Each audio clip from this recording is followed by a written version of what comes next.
Hi, everyone. Today we're going to be talking about Oversubscribed by Daniel Priestley, how to get people lining up to do business with you. Don't we all want that? Really great book.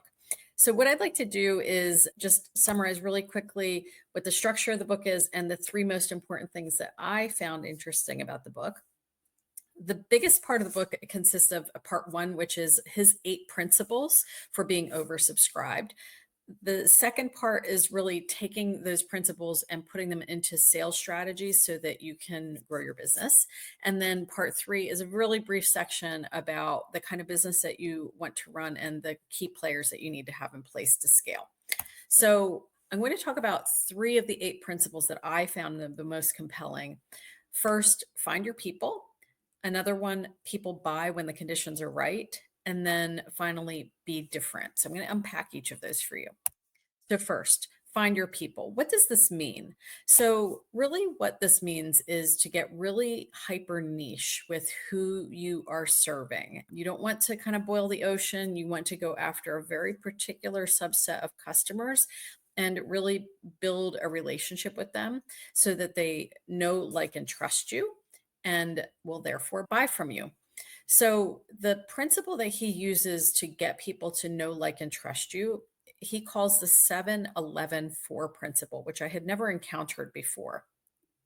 And really, what this means is that for anybody to know, like, and trust you, they need to spend 7 hours with you. They need to have 11 interactions with you, and they need to see you in 4 separate locations. And if you can achieve this magical combination of 7 hours, 11 interactions, in 4 separate locations, you will be able to get them to know, like, and trust you and buy from you. So the way that he encourages you to do this is to create content and get it out there.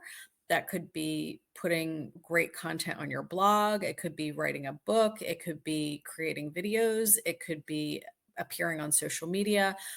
What you want to do is just create enough content, a total of 7 hours of content with 11 interactions over 4 different locations so that somebody could even binge on your content and come out of it and feel as if they really knew you and were prepared to buy from you. You only need to be famous to a tiny sliver of people, and that's all you need to be oversubscribed. That's one of the principles. Next, people buy when the conditions are right. So, what does this mean? So, one of the things that he talks about is how people want to purchase in order to aspire to be something. So, they're going to purchase a bottle of champagne because they aspire to be like the other people in the next table who are celebrating a wonderful occasion and are having a wonderful time, and they want to be like those people, right? And one of the ways that you can create an aspirational client is to actually take your current clients who are doing really well and celebrate them. Don't celebrate your business, don't celebrate yourself, celebrate your clients, showcase their success stories, shout it from the rooftops. And when you start to do that with your successful clients, other people will look at them and want to be like your clients. And so they will start to come to you without you having to push anything about your business. Another thing that I found really compelling was that people buy what they want, not what they need. So if you think about what people need, anything that they might need is driven by a logical decision. They don't always buy what they need. They might know that they technically need to buy healthier food, but do they really want to buy healthier food? No, they want the Snickers bar, right? So they might buy the Snickers bar instead of buying that healthy salad at lunchtime, right? So essentially what he's saying is that you want to appeal to people's emotion and what they want as you put your service or product out to the marketplace. You don't want it to be a vitamin. You want it to be something that you create a desire for and a want for. Finally, the next principle that I thought was compelling was around being different. This is a little scary, I will admit, but I did find it really compelling.